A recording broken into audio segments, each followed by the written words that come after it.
Hello everyone, welcome to this special edition of Birminology on location, Rancho Cucamonga, California. We are at Rancho Cucamonga High School with CJ Stroud, sir, the country's second-ranked pro-style quarterback who 4 months ago wasn't ranked by anybody. Yes, sir. Right? How do you describe the feelings that you've had to shuffle through in the last 5 months of how your life has completely changed? I mean, I think that before we dive into recruiting specific or school specific questions, how different is life for you today than it was for you in June before you went to the Elite 11 finals? Man, it's most definitely a transition in my life. I've been people coming up to me and all that, so I mean it's just different for me. Got a lot of people reaching out to my phone, so definitely a huge transition in my life, but definitely a blessing. And the Elite 11 and all that did a lot for me, so I can just be nothing but thankful. And my life has totally changed. Self-evaluation. What was it about that performance that you think opened people's eyes to what you're capable of on the field? Because I talked to your coach a little bit, and he said that in your mind you were the best quarterback in California as a freshman. Yes, sir, man. I think I've been playing high football since I've been little, so I mean, it's just I've never done it on a national stage. And the Elite 11 and the opening gave me the opportunity, and I feel like I took full advantage, not just on the field but off the field as well, to make connections, brand myself, and things like that. So definitely, I think I used my whole platform just to show people who I am nationally. So for those who are not aware, what really seemed to go down here was you go to the Elite 11.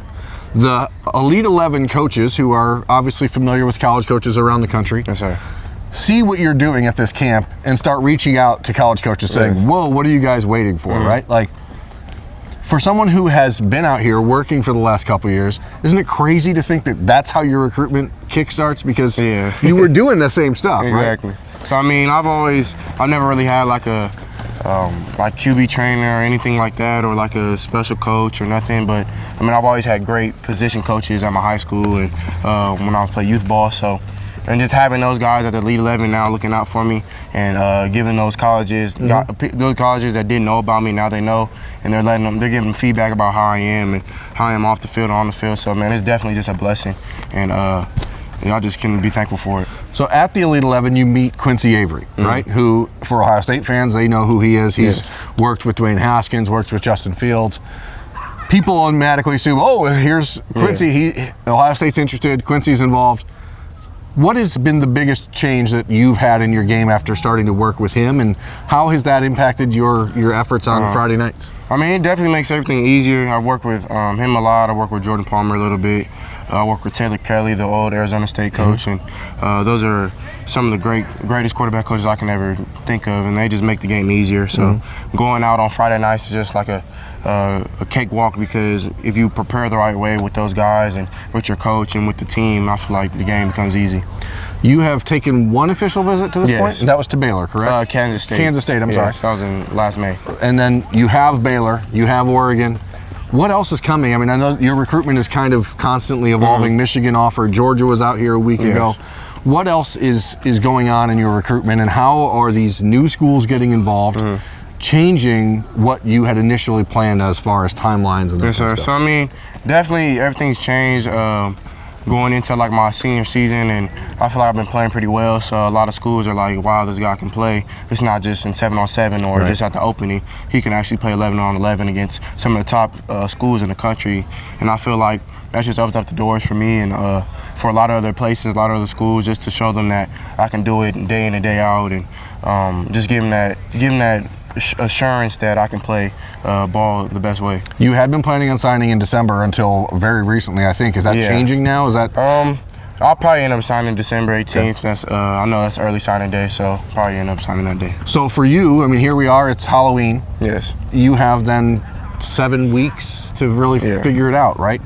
What do you think you have to do? Where do you know you have to go in order to feel comfortable with choice? You've been to Ohio State once. The plan is to make a return visit for an official visit. Is that set for November 23rd? Most likely be December, because I know I don't want to go to Ohio State because I already seen a game, so I want to go when they don't have a game. I can really sit down with everybody and not have everybody focus on the games and just things like that. But I'll definitely be taking a visit to Oregon, Ohio State for sure again, Georgia, and probably Michigan or USC. Okay, and then there's Baylor. Yes. Which, you can't see it, he's wearing Baylor shorts today. But Baylor was kind of one of those schools that was in on you very early, Yes. right? So, I mean, is that relationship better than some of the other ones just because of the longevity, or is it a matter of loyalty in your part? Say, hey, plus they're undefeated, right? So they're a pretty good team. Yeah, they've always been a great team. Just had some bumps in the road these past couple of years, but yeah, Baylor's a great team. They have great coaches, great staff, great people in the rooms and all that. So I mean, definitely a great school and somewhere I can see myself, and we'll definitely be giving them a look. But I mean, I've been up there before and I know what they're about a little bit, so I feel like I should go see other schools with my official visits. So there's 4 official visits left. Yes. 7 weeks until you want to sign a letter of intent. Ohio State in December. Michigan just offered. Yes. What is that type of stuff? I mean, what is the message, I guess, from these schools? Georgia, who doesn't have a quarterback commit. Michigan, who doesn't have a quarterback commit. How does a program like Ohio State, who does have a quarterback commit, do they have to approach you different, or how do they attack that conversation? Because obviously they're trying to sell you on the same thing, an opportunity to play early, but you know with them there's another quarterback there. How does that change things? It definitely does change things in a sense, but at the end of the day, when you boil it down to it and you get to the root of things, that you're going to have to go compete anywhere you go. And other schools in the country, they have quarterbacks already there. This situation is that they have Justin, of course, and he's a baller, and then they have the guy who transferred Kentucky, and then they're kind of short after that, where they're coming from to me. So definitely somewhere where even if they do take 2 quarterbacks, and if they don't, I mean, I feel like no matter what, you're gonna have to go compete. So I mean, you can look at that roster and say in 2021, redshirt freshman year or sophomore year, it's you and Jack Miller head-to-head for a starting job. So and Kyle McCord as well. And Kyle McCord will be a true freshman at that time. So the Ohio State recruits, you're in California. This year has been a little bit different for Ohio State in the fact that they've made California a priority when in the past they really hadn't. Clark Phillips out here at La Habra, and then you have Court Williams at St. John Bosco. How have you gotten to know those guys? You said you've known Clark for a while. Do they try to push, or is it just like you don't seem like a guy who wants anyone to tell you what to do? So those are definitely guys I would take consideration in for like feedback and advice, because they come from dang near the same place I come from, and they understand how it is growing up in California and like the difference of going across the country. So I mean, I feel like those guys, they know what they're talking about, and I've known Clark for a little bit now, so I know that he has the best interest for not just himself, but the team of Ohio State and myself. So definitely take consideration about what they're saying. Does the idea of going away from home, is that something that you and your mother have sat down and said, hey, I don't know that I want you to do this, but if you have to, or is it I want you to? I mean, what is the approach? Because I know everyone's relationship with their family is different, but is that something that you guys are on the same page with?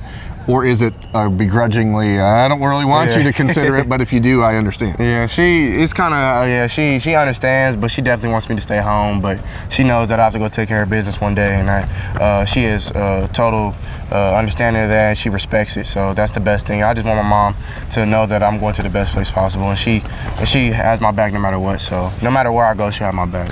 Mike Yursich was out here for Ohio State visiting you during the Buckeyes' first off week of this season. What is the message from Coach Yursich, from Ryan Day? What are they seeing in you, and how do they think that you have the ability to step in? What is it that they see in you that they think fits their program? I think they, more than anything, like what I do off the field and on the field. I think they like what I can offer on the field, of course, and definitely they see a little bit of Dwayne in me, they say, and a little bit of Justin. They say I can run a little better than Dwayne, but I don't run as good as Justin, because Justin's just not a many freak people athlete. do. Not many people do. That dude's raw. So I mean, they say that I can fit in there, and then the offense we run actually at Rancho, it's definitely like hand in hand of what we run, type of plays, and they just think that they think that I'm raw a little bit, that I can fit in the system really well, and they can teach me a lot.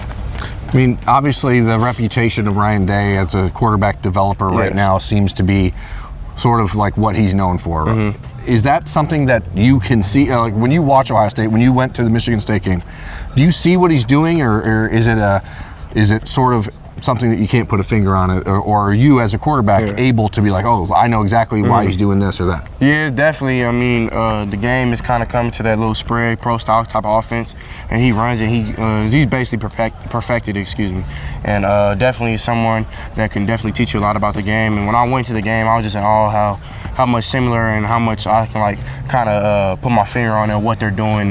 If it's a half field read, if it's a progression, if it's a key read, or keying on a defender. So a lot of those concepts are the same exactly, that you use here. Yeah, so definitely used them there, and I used a lot of them at the Elite 11 that really taught me like the NFL and the college broad scheme of what they do and why they do them. So. Well, look, I could sit here and talk about football with you all day. I don't want to keep you here too much longer, but as you start to narrow things down, 7 weeks to go, we'll keep harping on that. Yes.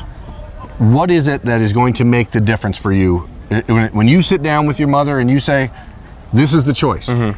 What ultimately is the one thing that is going to be the deciding factor for you?